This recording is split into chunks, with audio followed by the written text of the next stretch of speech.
Shalom dan selamat bertemu kepada para pendengar dimanapun Anda berada pada saat ini. Puji syukur kita naikkan kepada Tuhan karena kebaikan dan kemurahan Tuhan dalam hidup kita. Baiklah para pendengar yang diberkati oleh Tuhan, pada kesempatan ini saya ingin membawa kita untuk mempelajari dalam kitab Roma. Roma pasal yang ke-15 ayat 1 sampai ayatnya yang ke-13. Roma 15 ayat 1 sampai ayatnya yang ke-13. Saya tidak membacanya. Saya harap Bapak Ibu dimanapun Anda berada, Anda boleh membacanya di mana saja ya. Tapi sebelum itu mari kita berdoa. Tuhan Yesus, saat ini kami mau mempelajari akan kebenaran firman-Mu. Mohon Roh Kudus Tuhan memberikan kami pengertian, pemahaman yang benar supaya kami dapat membina kerukunan, kesatuan di dalam jemaat kami seperti mana yang Tuhan inginkan. Berkati para pendengar dimanapun berada, supaya firman-Mu mengambil tempat di dalam hati kami masing-masing. Di dalam nama Tuhan Yesus yang punya firman, kami bersyukur dan memohon ini. Haleluya. Amin. Baiklah para pendengar yang diberkati oleh Tuhan, berdasarkan Roma 15 ayat 1 sampai ayat 13, saya simpulkan menjadi satu tema untuk kita renungkan bersama-sama adalah memelihara kerukunan di dalam jemaat. Bagaimana cara kita memelihara kerukunan di dalam jemaat itu? Paulus memberikan penjelasan dengan begitu jelas kepada jemaat yang ada di kota Roma pada waktu itu. Para pendengar, Roma merupakan jemaat yang terdiri daripada berbagai-bagai suku, bangsa, bahasa, budaya. Sepertinya bangsa Roma ini serta pendatang-pendatang dari Palestina, Yunani, Asia, dan Afrika. Sebagai jemaat yang terdiri daripada berbagai-bagai suku, bangsa, dan bahasa, jemaat di Roma ini juga ibarat tanah yang subur untuk tumbuhnya bermacam-macam perbuatan atau sikap yang menimbulkan pro kontra atau menimbulkan perselisihan paham, baik itu dari segi budaya, sosial, teologinya, politiknya, etika, dan sebagainya. Dalam bidang teologi, kita dapat menemukan satu perdebatan yang serius yang berlaku di kota Roma di antara bangsa Yahudi dan non-Yahudi ya. Contohnya mengenai sunat, Taurat, perbuatan baik, keselamatan, atau pembenaran. Jadi saudara, perselisihan paham itu kemudian menimbulkan pertengkaran di dalam jemaat Roma. Sehingga keharmonisan, kerjasama, dan kerukunan tidak ada lagi dalam jemaat itu. Yang ada apa? Mereka saling mencela, saling mempersalahkan satu dengan yang lain. Padahal saudara, jemaat ini adalah dikenal sebagai jemaat yang cukup beriman, yang cukup kuat beriman kepada Yesus. Kita perhatikan di Roma pasal 1 ayat 8 ya. Pertama-tama aku mengucap syukur kepada Allahku oleh Yesus Kristus atas kamu sekalian, sebab telah tersiar kabar tentang imanmu di seluruh dunia. Jadi saudara, Bapak Ibu, oleh karena keadaan inilah Rasul Paulus menulis surat ini. Tujuannya adalah supaya di dalam jemaat Roma ini tercipta suatu kerukunan yang abadi, suatu kesatuan yang kekal yang tidak ada kesudahannya. Itu maksud Paulus menulis surat ini. Saudara pendengar yang diberkati oleh Tuhan, kalau kita melihat keadaan jemaat di Roma dan melihat keadaan jemaat kita sekarang ini, tidak jauh bezanya. Kita pun memiliki latar belakang yang berbeza-beza. Dari suku, dari bahasa yang berbeza, budaya yang berbeza, teologi, denominasi gereja, etika, maupun kebiasaan-kebiasaan kita. Kita dari latar belakang yang berbeza, seperti jemaat di kota Roma. Jadi saudara, sebagai jemaat, tentunya kita tidak menginginkan adanya hal-hal negatif dari kemajmukan kita di dalam jemaat itu. Yang kita rindukan adalah adanya kesatuan di atas kemajmukan, adanya kerjasama di atas keberagaman, dan adanya kerukunan di atas keanekarwarnaan. Itu yang kita inginkan. Jadi saudara, untuk mencapaikan hal tersebut, Rasul Paulus mengemukakan beberapa upaya untuk memelihara kerukunan di dalam jemaat. Upaya yang pertama adalah kita melihat di ayatnya yang pertama. Kita yang kuat wajib menanggung kelemahan orang yang tidak kuat dan jangan kita mencari kesenangan kita sendiri. Nah, artinya saudara, upaya yang pertama untuk memelihara kerukunan di dalam jemaat adalah saling menanggung satu dengan yang lain. Saudara, istilah menanggung ini digunakan di dalam ayat ini adalah menunjukkan pada pengertian mengangkat dan meletakkan sesuatu di pundak sendiri. Ya. Jadi saudara, menanggung beban diartikan sebagai kesediaan untuk mengangkat kelemahan orang lain dan menaruhkannya di atas pundak kita sendiri. Maka dengan itu saudara, terjadilah suatu keadaan yang mengatakan berat sama dipikul, ringan sama dijinjing. Dan inilah kerukunan yang Paulus inginkan supaya saling menanggung satu dengan yang lain. Jadi Rasul Paulus mengelompokkan jemaat di rumah ini dalam dua kelompok. Kelompok yang pertama adalah kelompok yang kuat. Kelompok yang kuat itu adalah bangsa non-Yahudi yang tidak lagi terikat dengan kebiasaan-kebiasaan sebelum menjadi Kristen ya. Mereka ini kelompok Kristen yang agak terbuka terhadap perkembangan yang baru. Inilah kelompok yang kuat. Dan kelompok yang kedua, kelompok yang lemah menurut Paulus yaitu bangsa Yahudi. Jadi bangsa Yahudi yang menjadi Kristen ini sulit meninggalkan, sulit melepaskan kebiasaan-kebiasaan dalam agama Yahudi sepertinya makanan, hari-hari raya yang mereka rayakan dan lain sebagainya. Jadi mereka ini adalah kelompok Kristen yang ortodoks, kaku dan tertutup dengan perkembangan yang baru. Jadi Rasul Paulus memahami keadaan, memahami situasi jemaat di Roma.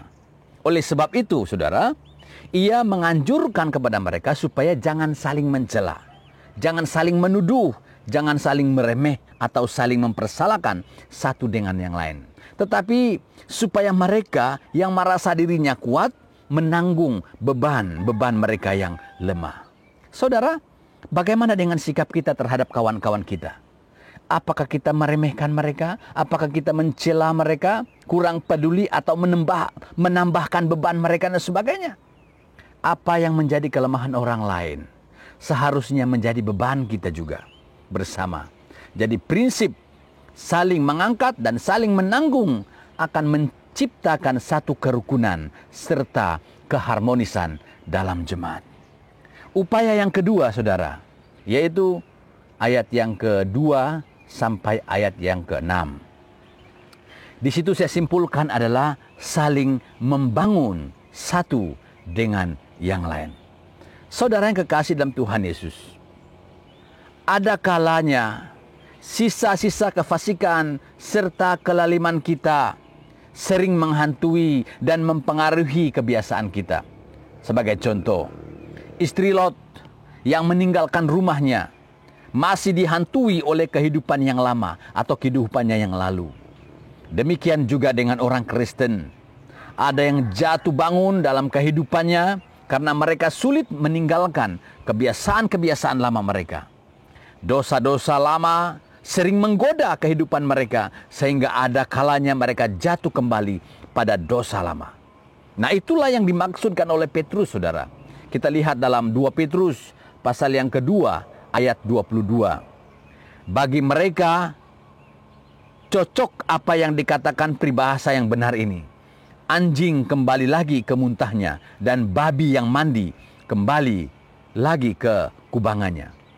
Saudara pendengar, dosa seksual, mabuk-mabuk oleh karena alkohol, mencuri, membunuh dan lain sebagainya yang merupakan dosa lama sering muncul kembali dalam kehidupan kita.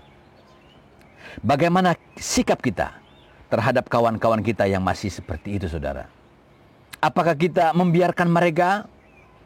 Apakah kita menutupinya? Atau apakah kita kompromi dengan mereka? Ataukah kita menindas mereka ini? Usaha yang baik dalam menolong mereka dengan membangun dalam kebaikan. seperti Kristus telah meninggalkan kesenangan pribadinya dan mementingkan kita semua untuk kebaikan bersama. Demikianlah hendaknya kita juga terhadap kawan-kawan kita. Yang jatuh dalam dosa lama mereka merupakan dosa baru mereka. Jangan menekan dan jangan menghakimi mereka, tetapi marilah kita menolong untuk membangun mereka. Supaya apa, saudara? Terciptalah suatu keadaan duduk sama rendah, berdiri sama tinggi. Saudara pendengar yang diberkati oleh Tuhan, upaya yang ketiga untuk memelihara kerukunan di dalam jemaat adalah saling menerima satu dengan yang lain. Kita perhatikan di ayat yang ke-7 sampai ayatnya yang ke-13. Saudara yang diberkati oleh Tuhan, ini ibarat kepala yang rela menerima mata, ibarat lidah menerima kehadiran gigi. Demikianlah juga dengan kita.